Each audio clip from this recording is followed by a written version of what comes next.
Hi everyone, welcome to this Reuters Events webinar. We'll get started in a second. We'll just allow everyone to join.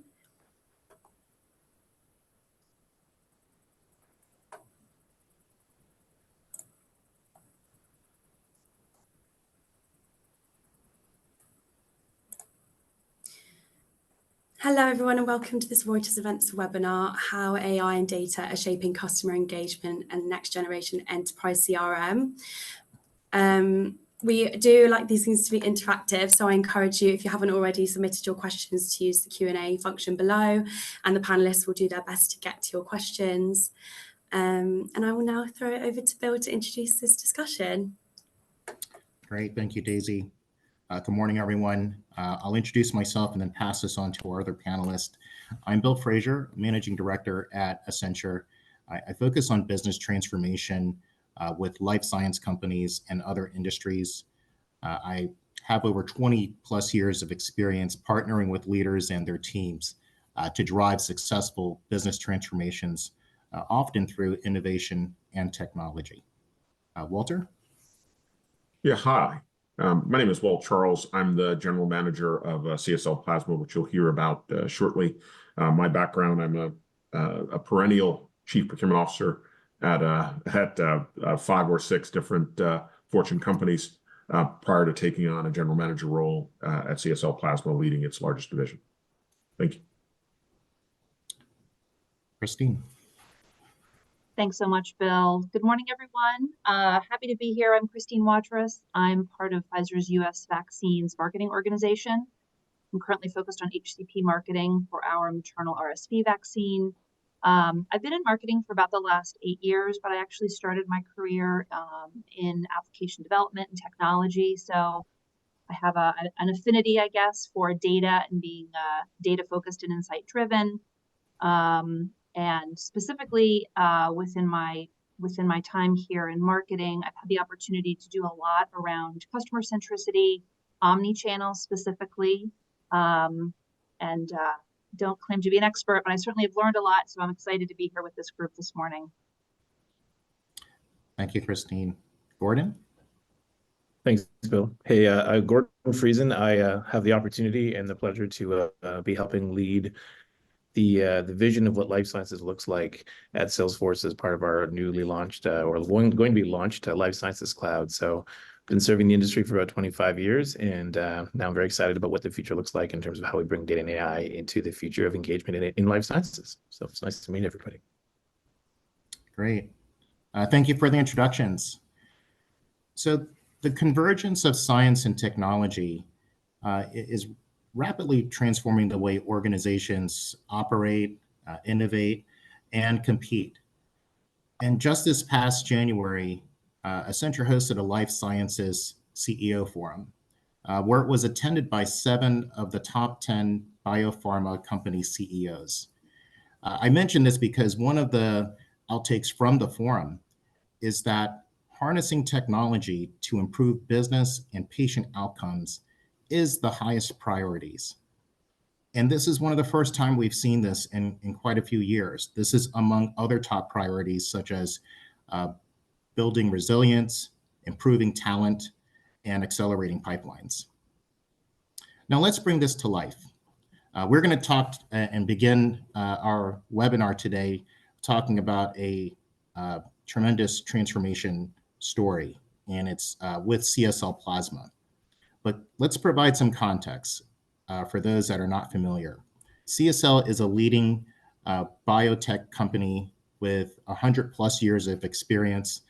They focus on rare and serious diseases, and they operate through a few business units. The first being CSL Behring, that develops and delivers medicines in areas like immunology and hematology. CSL Seqirus, which was acquired, they create and manufacture vaccines. And then lastly, CSL Vifor, which provides treatments for iron deficiency and kidney care. Now, CSL Plasma is one of the largest collectors of plasma, which is used to make some of these life-saving medications. Our focus today is on the extraordinary results and business outcomes at CSL Plasma. And so as we look here at the slide before us, we're looking at their year-end close from last year. And one of the things that just comes out to you is the tremendous results. Whether you measure it by an increase, a 31% increase in their plasma collections, an 86% increase in their donors, and this translated to real business outcomes for CSL overall. 1.7 billion increase in revenues, 11 billion in market cap, and nearly $500 million in profit, which could be reinvested in the company. And then on our next slide, we actually talk about some of the numbers, right? So CSL as a whole has 32,000 employees, market cap of 85 billion, and a revenue of 13.3 billion. And if we were to break that 13.3 billion down, CSL Behring has 9.3 billion, a majority of that revenue, with 8.5 billion composed of plasma-derived therapies. And then you have Securus and V4 business units contributing to about 4 billion. And so CSL Plasma, as you can see, is instrumental to CSL with over half of its employees. They have over 300 centers, mostly in the US, but some abroad as well. And as a whole, clearly, someone like Walter Charles leading CSL Plasma, it's a huge undertaking. So let me then transition to you, Walter. Now, you and I have known each other for quite some time. You have been recognized as a business transformation leader, especially as a chief procurement officer, many different logos in consumer products and life sciences. And here at CSL, you actually came in as their chief procurement officer. And one day you got a call from the CEO, Paul McKenzie. Can you take us from that call and the journey ahead for CSL Plasma? Yeah. So, Bill, thank you, and yes, thank you for the opportunity to share the story. So I actually, Bill, he came in my office in King of Prussia, Pennsylvania, and so it wasn't a call; it was an actual drive-by. Right? He sat down, plopped down in my office, and it was the first time I'd seen. If anyone knows Paul McKenzie, he's a guy who takes all the oxygen out of the room, a larger-than-life player. And a fantastic human being, right? And so, in this particular day, it was a slinking thing into my office. Plops down on the in my little conference table and says, "Hey, Walt, I'd like you to consider taking on one of the largest challenges we've got in our business, and that's basically trying to turn around the CSL Plasma business. We were down 40%. We had been cycling out general managers because we couldn't get past COVID. We were down significantly year over year. And he said, well, Walt, would you take the challenge? And that was the first thing. And then he shared with me the goals. The goals were to deliver what effectively had never been done in the history of our business. 31% growth in collections in a single year, unprecedented. We're actually we'll be collecting in levels that we've never collected in before. And to do that, I had to mobilize the largest people force of over 17,000 people to get after those very ambitious objectives in the face of COVID, hopefully getting better, right? So that was the initial stimulus. And I remember the second most important conversation was with my wife, Nyla, when I asked her, Hun, this can either be an epic in two different ways. This could be epic fail, because I'll join the long list of general managers that didn't succeed at turning this business around. Or it could be epic at a scale of double-digit $1 billion of market cap improvement, of over $1 billion worth of growth in a single year, and over nearly $500 million worth of profits. And I've always bet on myself. I said, what do you think? Should I go for it? Right? Leave my comfortable chief procurement officer job that I knew everything I was probably going to be confronted with, and go to this new bastion called general management. Obviously, my wife, who's always bet on me, said, yeah, we go for epic, and we're not going for epic fail. We're going for epic success. And spoiler alert, Bill's already shared the numbers, right? The numbers were impressively big. But let me tell you how we got there. So, by the way, the first 5 days of my existence there were probably the most miserable of any days in my entire existence. And I've been around maybe a little longer than Bill, 30 years experience doing stuff at lots of different companies. And I always had a belly laugh every day, but I was laughless for the first 5 days, right? And by the way, interestingly, it usually only takes me about 2 days to figure out which levers to pull to do stuff. And I think that's more of an indictment of the very simple business problems I'm trying to solve usually, right? This one, after the 5th day, I'm not seeing anything that could drive value. And then in almost biblical form, 3 people entered my office. One was my head of marketing, one was our INT leader, and one was the head of a digital app that we had.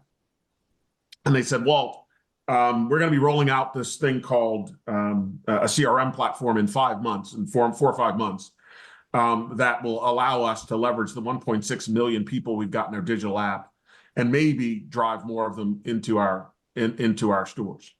And I still remember my cheeks for the first time in 5 days making a smile. right. It was such a profound difference over the first 5 days that on the 6th day this happens. And I'm sure those 3 looked at me puzzling a little over, well, Walt, it's 5 months out. Why are you smiling? And I said, well, because, one, I used to be a chief procurement officer. And so I understand that you might have to wait 5 months to hire people and stand up a creative team and a copywriting team and all this stuff. But I know the people that we have, we might be able to buy those resources and we might be able to start that like next week. Right. And of course they looked very, very puzzlingly at me as I said that. And I said, but I believe I could actually find the people that could get after it. And by the way, and we were going to have to go after the biggest and best digital marketers on the planet we could find. And I happened to know that we had relationships with them already. And so I said, let's go out to 3 of them, and whoever picks up the phone with the best job description response and could land people on the following Monday to start the work was going to be what we're going to do. And then I had made 3 phone calls. I called my boss, that chief operating officer, on day 6 and said, Paul, I'm going to spend millions of dollars trying to drive 1.6 million people with 11.2 million messages to try to get them back in droves. And if we exceed what we were going to do with postcards without the postage cost, we'll rinse and repeat that as many times as practicable to try to drive the growth that you need. So that was the first call. The second call I made was to our INT partner. And that's the head of INT or CDIO. And I said, Mark, you have a brilliant vision. And it was a vision that's before the time because the folks here are very analog and not digital. But I think we can drag them into the digital world quickly. And I think, and so when at the next GLG meeting, when I talk about this particular strategy, I need you to support it because it's really your strategy. I'm just pulling it forward by about 4 months. right. And I will say that it's brilliant, but it's not mine, it's yours. Right. So that was the comment with Mark. And then the third call was to our head of marketing, because I knew the CEO was going to actually ping him to say, hey, this is really a marketing play. What do you think about Walt's idea? And I wanted to make sure that he would be also a voice in the affirmative to get after this. Now, I learned after the fact that Paul was like, well, Walt, since, yeah, you're going to spend millions, but it was going to be revenue, it was going to be P&L neutral. You could have just did it without walking the square. And so I learned after the fact that because I had the trust with the boss, he was comfortable with me just going because we needed a turnaround. And then I'm pleased to report, while we were expecting roughly what we would expect if we sent out postcards to a very large population of people, we actually got 3x that using digital technologies, right? We had our digital partner stand up resources on the following Monday and start delivering creative that Monday. That was consistent with our typical creative constructs within our business. And we then rinsed and repeated tens of millions of times for the balance of that year. That solution or that digital marketing framework, and we drove that 31% growth profile. So I'm, delighted. And again, the way I talked about it at the Salesforce conference last summer, when I had the privilege of speaking there, was the revenue stuff was a byproduct, right? The real vision here, the real mission here was about helping more patients suffering from diseases we know how to treat that were, quite frankly, scared that there wasn't going to be enough available supply to help them in their life's journey. So I'm pleased to report that that's what we did. We partnered up with the best digital marketing firm on the planet, I think, and then we partnered up with the largest and best, I think, CRM solution on the planet to deliver unprecedented growth for our business at a time frame that was desperately needed. And I'm excited to share the story. Walter, thank you. That's an incredible story and quite a lot to unpack there. So let's dig into this a bit, because there's a few themes. So number one, it sounds like there's a different way in which you engaged the customer or customer engagement. And with that, you went from an analog to digital, and really getting not only that internal support, but everyone to buy in from your business side to the IT side. Two is, looks like you're, and just knowing you, I know you're very data focused. And so this digital and data foundation, and perhaps some AI, I'm sure has come into play as you're even carrying this journey forward. And then three, it's just this whole notion of getting started and a business transformation, because we know a lot of transformations don't necessarily end up in success, as you've been able to deliver here. So let's get further engaged here with Christine. So Christine, you're a successful business executive at Pfizer. You're in a similar situation when it comes to customer engagement, but I would say even further down the value chain. If Walter is really collecting the raw materials and it goes to manufacturing, you're on the other end of the spectrum, where you have really the commercial and sort of omni-channel. Can you talk about your role, and are there some common challenges that Walter talked about, and are there any additional headwinds that you face? Absolutely, Bill. And it's funny. So, as I'm listening to Walter and, you're describing him, we are at different parts of the value chain. But honestly, Walter, you stood up like a digital marketing organization, right? And fundamentally, that's what, myself and my colleagues in marketing, like that's what we're doing. So I'm an HCP marketer. My customer is, primarily our healthcare providers, but also my sales force, right? I think of those two as kind of like the critical stakeholders. And for me personally, digital and omni-channel, and even now as we adopt AI capabilities, it's all about how can I really enable my sales colleagues to have a more targeted, tailored, insight-based engagement. They're being asked to do more and more. New products, new therapies, new vaccines are coming online all the time. How can I improve, empower them to improve the experience ultimately for providers? And it's challenging. I'm inspired, Walter, by your story, because, in many ways, COVID, while an epic challenge, like you had to rip the Band-Aid off all at once, right? It forced mass overhaul. And for folks on the line like myself in an established, manufacturing organization, health and life science, we have long established processes and ways of working. The crooked cow path, as my friend will call it, and it can be challenging. because my own opinion is we have layered technology on a number of those very deeply established ways of working, even down to our like the financial management of our organization. And it makes it tough. It makes it tough now on the back end, because the truth is we can't just blow it all up and stop and start over. We have critical commitments to patients, to providers. So it's, you know, my story and my experience, candidly, is more of an evolution, and with learnings along the way. And sometimes it feels like a Herculean task, but I challenge myself and all of us to stand back and, you know, reflect. We're making progress. We are learning, right? And I think we have to, you know, force ourselves to be candidly critical and to keep pushing the envelope, challenging ourselves, sharing information with one another, because, you know, we're all facing similar headwinds.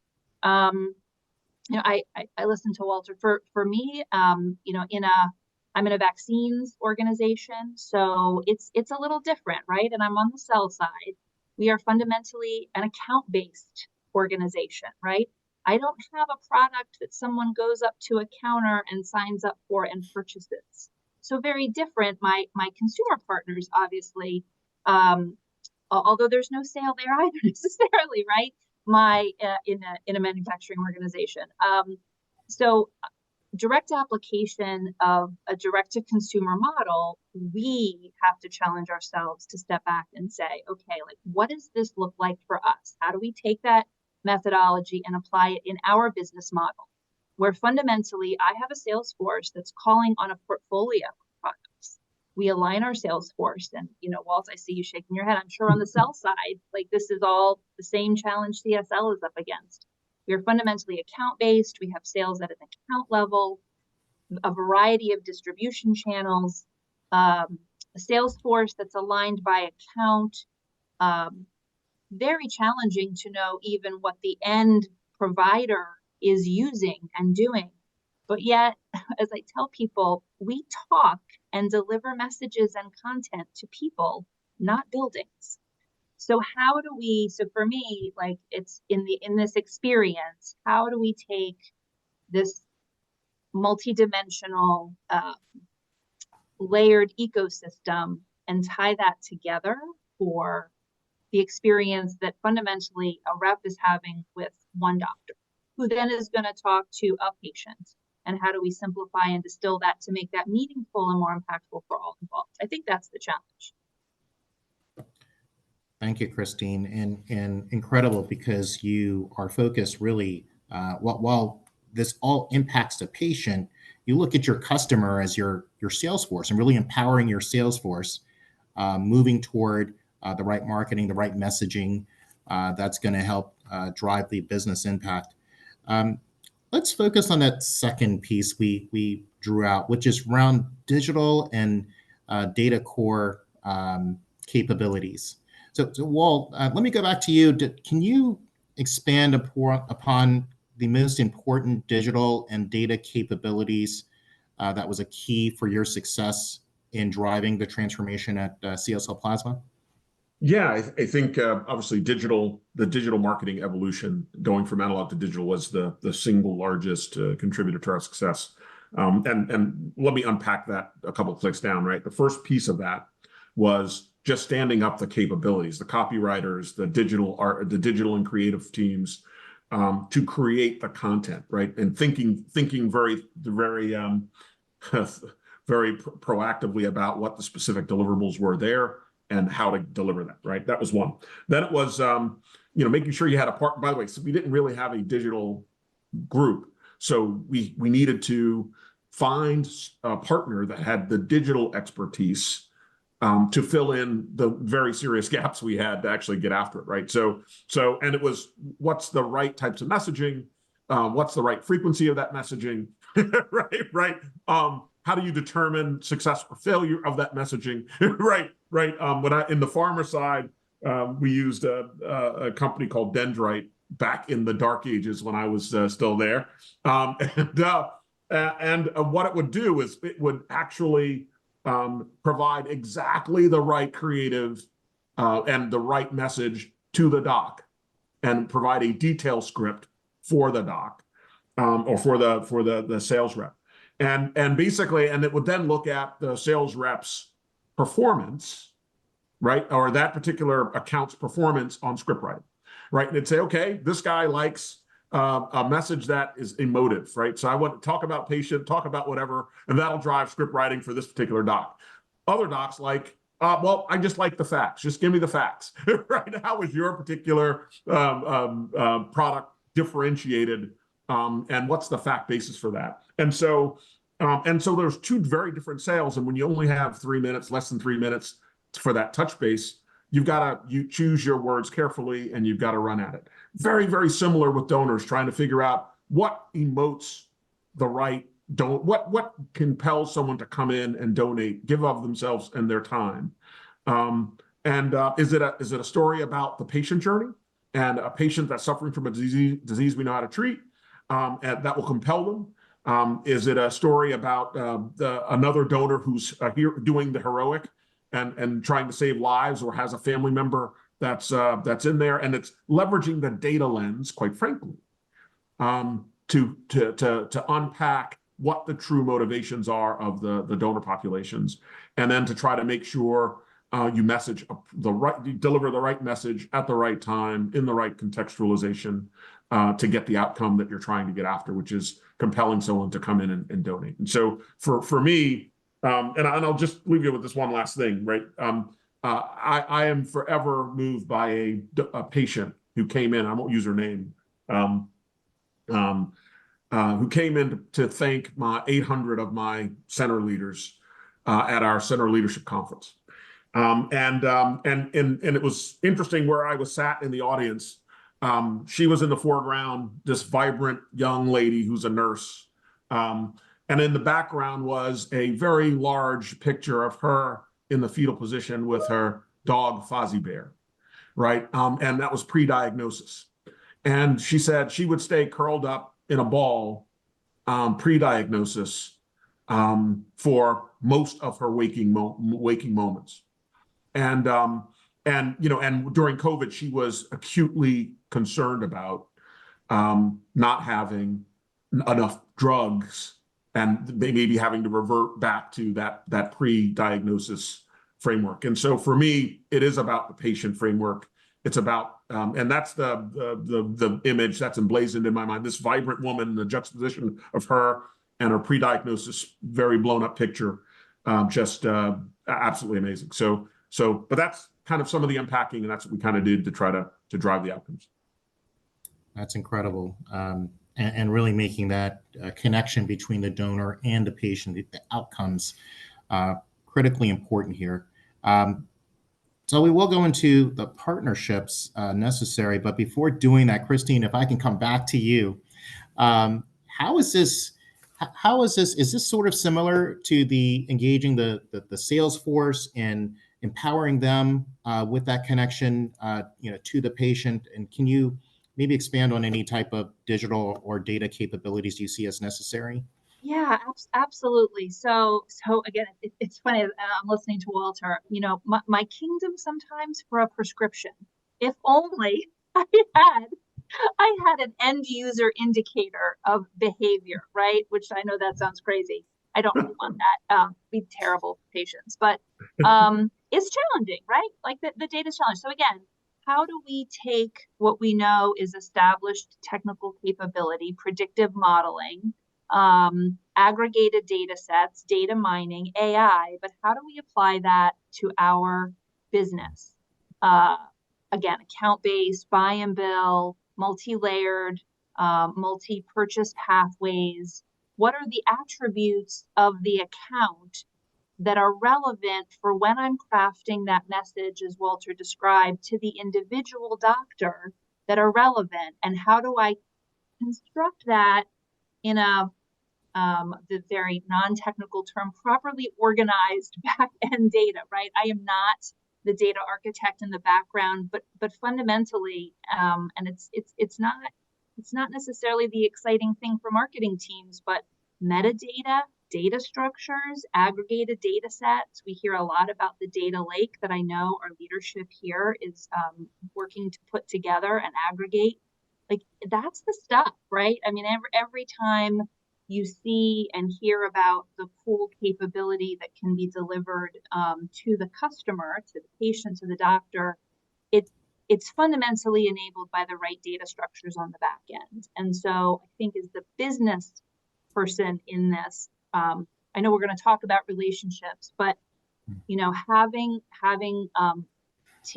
colleagues and partners who really can translate what you're trying to deliver from a business perspective, knowing your business model, and setting up data to enable that. And again, personally speaking, being realistic about what you can and can't deliver in how much time to really define what success looks like. Because I'll be honest with you, I'm thrilled that we launched a new product a few months ago. We're starting to get engagement data from our core materials that are in market. I'm happy if I can have my key sales aid data aggregated with a couple of even just the Pfizer own channels, right? Because again, we've got multiple channels that we're invested in to communicate. Let's not boil the ocean. Let's get a really nice data model where we know what that funnel looks like from attracting customers through core messaging, down to connecting with the rep, down to stocking in the account. Like, to me, that's a clear conversion goal. I just need a couple of assets. If we can start shaping that, we can build, we can layer. Again, personally speaking, I think, be really realistic in what you can do, start small and scale, and see the momentum and celebrate that, right? It's not necessarily going to drive, 22% dose lift in a semester, but that change over time is profound. It will be profound, especially if you can sustain it. And I think we in large organizations have to realize this is a journey. It's not going to happen overnight, but it is worthy of the effort, and it will be transformational. Christine, thank you. That was well stated in the sense that, starting small and then scaling out so that you can actually reach sort of that milestone and those goals, and then having some business essentials that you identify and say, hey, this is how we're going to measure the success as we go forward. So Gordon, thank you for being patient, and we're going to bring you in here because you are an essential ecosystem partner. And can you tell us and expand on some of the Salesforce platform strategy and how it helps business leaders like Christine and Walter really overcome some of those challenges with the evolving landscape? Thanks, Bill. I'm actually quite excited about the dialogue that just happened, because honestly, I think that very much aligns with our strategy for the next, forever moving forward. I think there's a large transformation that's happening.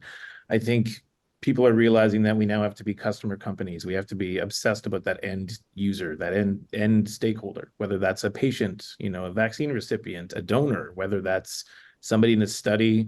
It could be an HCP, it could be an HCO, it could be whoever we're engaging with to actually add value and be a partner with, right? And I think that the centric change from building tools to support a rep or somebody at a desk engaging with these versus a tool that's actually providing value for that end user, regardless of whether or not it might be channeled through a rep or some other person, right? So getting to that customer-centric kind of approach is something that we're very focused on. So to do that, though, you truly need to understand that customer, right? And how we do that is by combining all the possible first and third-party data that we have about that person, right? So we can really, truly not just engage them on whatever channel that might be appropriate for them at the time, but also to engage with them, bringing the appropriate empathy, right? Understanding them in their journey through whatever arc that they might be, as somebody learning about a new disease state, or somebody that might be interested in actually donating their own life-saving product, if you will, right? Being able to kind of capture all those data silos. I think, Christine, there was some mention there that honestly, if we could somehow unlock for you all of the data outside of just that, the engagement data that you're getting from digital, if we can also combine that with social determinants or claims data or other pieces of data to bring together a full 360-degree view of an HCP, right? Or Walter, alternatively, a donor. Like, how do we get a better picture across all those data points? And how do we incorporate that into the journey that we provide to add value for that individual, right? So that's kind of our goal. So the way that we're doing this is looking at capabilities like our data cloud, where we can connect all of that first and third party data together, but sharing the same metadata as we would use with our CRM to really bind that data at scale to the data that people are doing in their system of work, right? Bringing that data right to where people are doing that work. And once we do that, we can then extend that with a trust layer, right? Like our Einstein 1 capabilities, which brings in AI and GPT and other capabilities to truly automate, extend, find those hidden signals in all that noise, and bring that again directly to the person who's actually doing that engagement, right? So that's kind of our future idea, is to build not a system of record per se, to leverage systems of record, leverage systems of data and intelligence, but bring that together into a system of engagement so we can really move those different stakeholders through their arcs and their journeys, right? So that's kind of what the idea behind Life Sciences Cloud is. It's fully integrated into large data sets through Data Cloud, leveraging capabilities like AI in a very trusted way within the confines of your business to really kind of try to bring that user experience across all the different channels with that appropriate empathy at the right time. So that's kind of strategically our goal as a platform. A lot of these pieces are already in place. As we mentioned, Life Sciences Cloud will launch, the first portion will be available in June. But ultimately, the infrastructure is already in our engagement platform that we've had for many years. So we're very excited, and hopefully this aligns with the industry's perspective on how we can maybe change from very often a paper-based system of record approach into a truly customer-focused engagement approach and building experiences for our stakeholders. Yeah, Gordon, thanks. That's incredibly powerful with the platform and what you're able to bring together. I love how you're looking at some of the external data and bringing all the different data streams together to really make decision making much better, much easier for what's really a challenging environment on the business side here in life sciences. Let's hit on this last part. Definitely for our viewers, certainly they may be in different stages of their journey. Some wanting to start a transformation, maybe some that have taken a few steps in that direction. Now, Walter, you touched on in your 6-day story the leadership and the talent partnerships that was absolutely an essential ingredient to make this happen. Can you go back and tell us more around what you viewed as or what you depended on in your transformation? I heard the CDIO, Mark Hill, your head of marketing. Can you just give us a view of that partner set that you see that was a success to bring together? Yeah, so obviously the first one I'll highlight is obviously the one with your immediate supervisor and boss, right? Whoever he or she is. For me, it was, my boss gave me a huge amount of latitude to solve the problem and act quickly, act with urgency, and kind of almost a no regrets kind of framework, right? And by the way, because we needed to go fast and to have a data-driven lens on how quickly we got after it. And he knew that because I'm an engineer by training and I can't stop myself from thinking in that way, I was an easy fit for the challenge that was before us. So that was one. The second thing I think was around the people challenge, right? I had, and I think Christine alluded to this earlier, you've got deeply embedded and ingrained processes that underpin how we run today.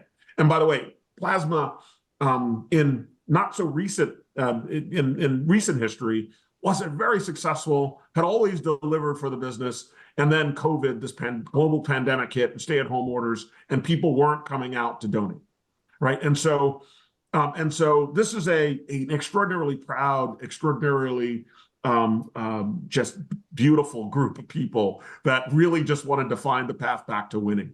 right? And so, and having played on a number of teams in my career, I figured if we could show some wins, rack up some points quickly, that we would drive the followership from the massives, and I could get after the 17,000, have each of them kind of put their fingerprints on that success journey, and contribute to that success. So there was a people challenge in that, they'd always done stuff the way they'd always done it, and for us to deliver what had never been delivered in the history of business, we were going to have to do some stuff differently, right? And initially, I know there was resistance.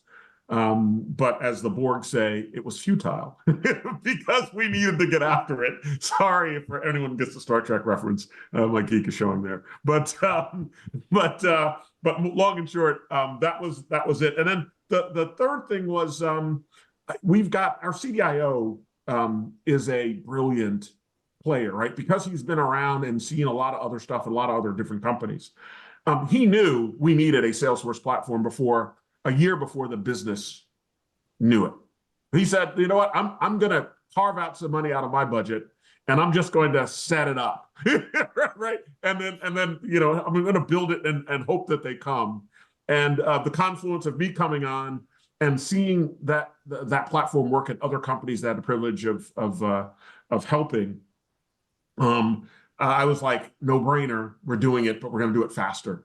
Right, and I could bring some accelerant, and I could bring some know-how, and I could bring some resourcing to get after it. And so, but I'll tell you, the freedom of having a boss that supports you, a manager that by the way, after the fact said, Walt, you could have just did it, spend the millions of dollars, did it, and apologize if it ended badly, right? Because that's the amount of latitude you had, that's the amount of trust you had. That's huge, right? And that gives you a lot of freedom as a leader. To experiment, to try stuff on, and to pivot and iterate as appropriate basis the data you get back. So that was those are some thoughts that I had on that comment. Great, Walter. Christine, same type of question. Clearly you're a business executive, but in these types of transformations, you would also play the role as a change champion. Can you talk about some success factors that you've seen in successful business transformations, and then also how can our viewers ensure that they build the right teams to implement these new business strategies? Yeah, absolutely. So it's interesting. I think, and again, I'd characterize my experiences, but we're on the journey, right? Some progress has been faster, some has been slower. But for me, as a marketer, with my marketing team on the business side, I think fundamentally the most important thing is whatever we do, whatever capability, it's fundamentally connecting it into the way we operate as a commercial organization, right? So it can't be additive. It can't be another thing on top of what we're already doing that is a digital initiative coming up and being led, and yeah, marketers, we got to do this too. It fundamentally has to be connected with the business objectives, right? And that's the challenge, because we are all part of very fast-moving organizations with significant commitments to patients, right? And at the end of the day, when there is an existing way of doing something that I know I can get a new campaign out the door with my established agency and my established digital team and my established ways of working in 2.5 months. And now there's a new way of doing something, which I'm personally, intellectually, absolutely committed to. But at 11 o'clock at night, when you're trying to get something out the door and you're tired, you find yourself going into default mode. And so I think, it's getting leaders committed to the initiative, being able to articulate what it's going to do to the business, and then from an enablement perspective, recognizing that it will take incremental effort for a point, right? Like, we have to figure out how to build that in. We have to acknowledge it. If we, again, speaking personally, I find it challenging when we talk about something new and different, and don't recognize the challenges that come along with the change. I don't like to sugarcoat it, right? I am all in. I want to be all in. You know, we all need to be all in, and it's an and. We need to recognize that there will be some pain points along the way, and we're going to hold hands and we're going to commit to it at all levels of the leadership, right? So let's be selective in what we're trying to achieve, focus on the critical few. We cannot take our eye off of our business commitments and the patients that we need to protect. And we need to figure out how we layer this in. So, you know, to answer your question, I think it's building it in the fundamental core of the business, embedding it into the way the business operates, getting the right partners around the table. And as a marketer, I mean, you get like, I work very closely with my agency, right? I mean, they're underpinning a lot of what happens in marketing. You know, how am I enabling them? They're not colleagues, but if I'm asking them to do something differently, we have to fundamentally empower them to do that. That might mean train them. That might mean fund extra. I mean, you know, there are a lot of things that we need to think through in that business model. Our internal partners, like my digital team, is fundamental, and a number of the vendors that I work with. You know, I have to be able. We as business leaders, I think, have to take the time to explain fundamentally, here's what we need to achieve as from a business perspective. I'm not the solutions person. I don't know how to structure the data. I don't know if it's the cloud or the this or the that, but what I can tell you is, you know, here's the challenge that my providers have in ensuring that the vaccine is available and their teams are trained to stock. How can we leverage technology to make that easier? How can we help our reps leverage technology to make that easier? So those are the things. It takes time. Again, it's time, right? Time is the most precious resource. And I think you have to find the good people, the trusted partners. And candidly, I'll spend time, even when I have folks that I'm maybe not working with on a project, it's still worth the time if I know that they're smart and capable and committed to my success and the company's success. It's worth spending the time to keep them up to speed. You know, here's what I'm struggling with. What are you working on that might be able to help us out? I think it's digital. I think as a marketer, it's our agency and it's some of our key external partners. Our business operations team, you know, they're really, it takes a village, especially in a large organization, to get a lot of this stuff out the door just on a daily basis, and certainly to transform the way we work as well.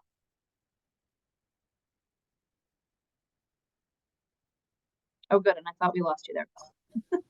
I'm back. It's funny. You'll see, forgive my camera going on and off. I think it's ironic. We're talking about AI and automation and the lights keep going off in this room. So I have to pause to get off and turn them back on. So. Yeah, right. Speaking of technology, right? We depended on it. It's all so good. much. Yeah. Yeah.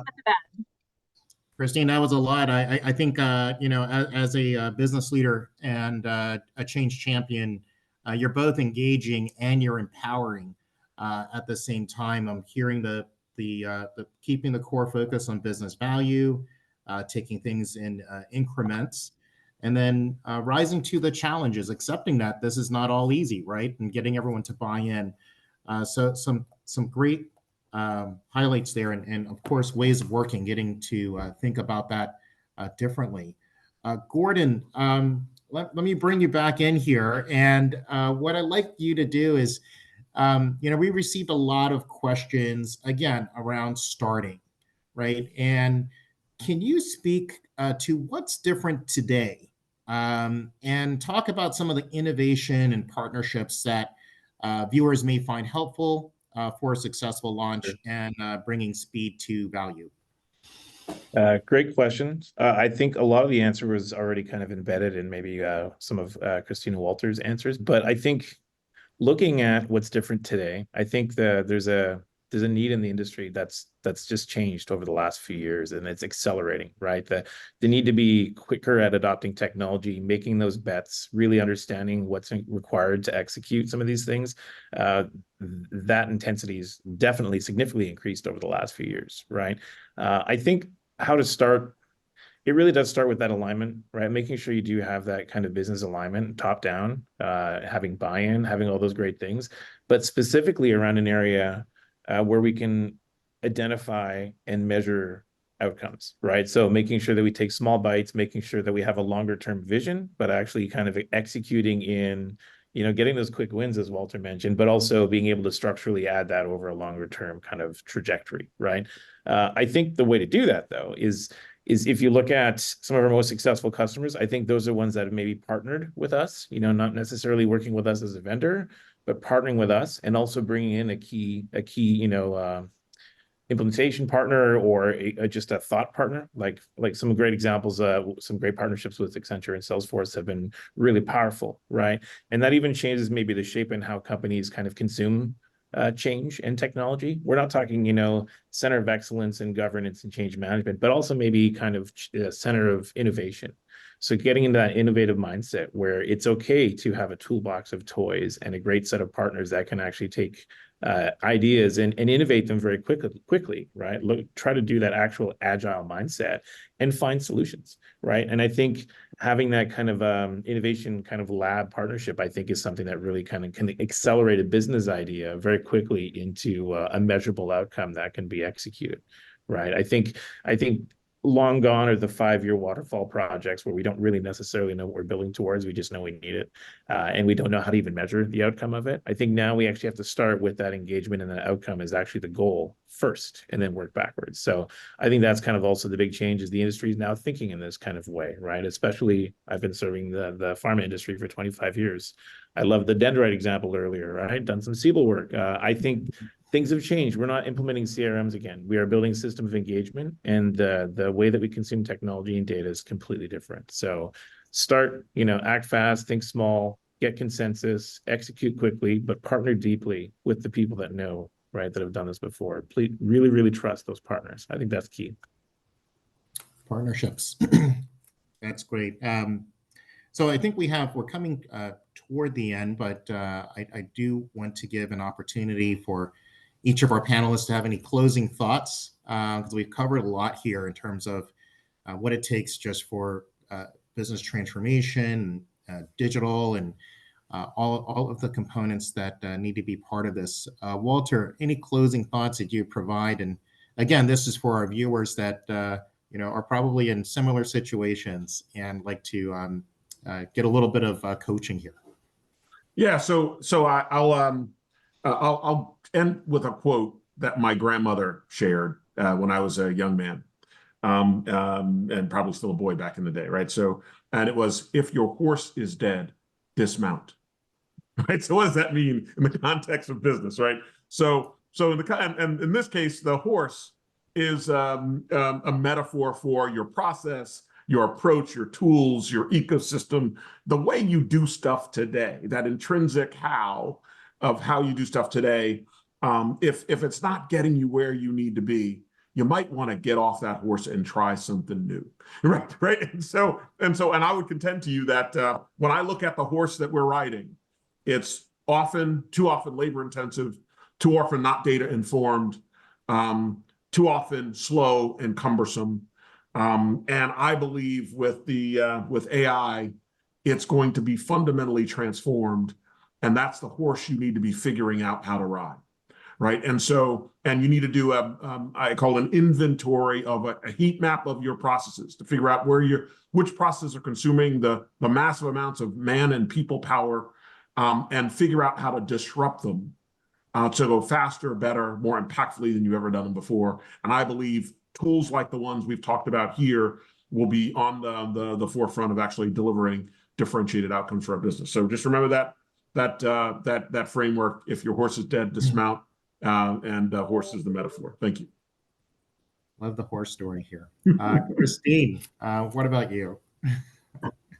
I love that metaphor, but I don't know. Like, I can't get off the horse. The horse isn't really dead. The horse is still going. It's how do I get on the new horse while I'm riding the old horse? I feel like that's my metaphor. I mean, look, for me, I think it's incremental success, right? It's continue to be inspired, continue to know that we're not there yet, that we're not going to get it right the first time. You're just not. Like, this is the whole concept of iteration. You're going to try something, you're going to look at the output, and you're going to iterate and evolve and tweak. And if we can just do that in small cycles and keep it going, get the flywheel going, if you will. We'll get to where we need to be, but we have to stay inspired and kind of hold each other up along the way. Because even myself, like, I'm passionate about this, and there are days when it can feel daunting. So I think that's what we have to do. I mean, carve out the time, forums like this and others where we're connecting, inside of industry, even outside of industry. Like, let's continue to take inspiration from other industries and how they're doing it. It won't be a lift and shift, 100%, but we can absolutely learn from it. We just got to carve out the time to do that. Great. Gordon? I want to get on the same horse as Walter. I think, the thing I didn't call out is the thing that's been driving the change really has been the adoption of AI, right? And just how fast that's been inundating every channel, everything that we do. Sometimes it's turning rooms on and off in your office, right? Or lights. It could be anything, but ultimately we just need to make sure as an organization, as the industry in general, we're ready to consume and understand how to use this fantastic technology in a very safe and trusted way. Right. And I think we do that with, again, back to partnerships. Let's all work together to truly carve out what that future looks like and make sure that we have a place for data and AI as kind of the core of how we engage with all of our key stakeholders. Well stated. Great closing thoughts. So there was a call to action. As we look back on this from where we started, there's starting with a good strategy, keeping the customer experience at the center, and then setting up a plan, engaging your internal and external partnerships we see as key, and then being able to make small increments and scaling it as part of it as well. Engaging the leadership and having the right talent. So a lot of components we've covered today. I want to thank our panelists today. Clearly, some good experience, some great experience, and great storytelling and advice for our viewers here. And I think we'll wrap up at this point. But again, want to thank you for tuning in, and we look forward to our next round of panels. Great. Thank you, everyone. Thank you. Thanks, Bill. Thanks, everyone. Great to connect. Have a good one.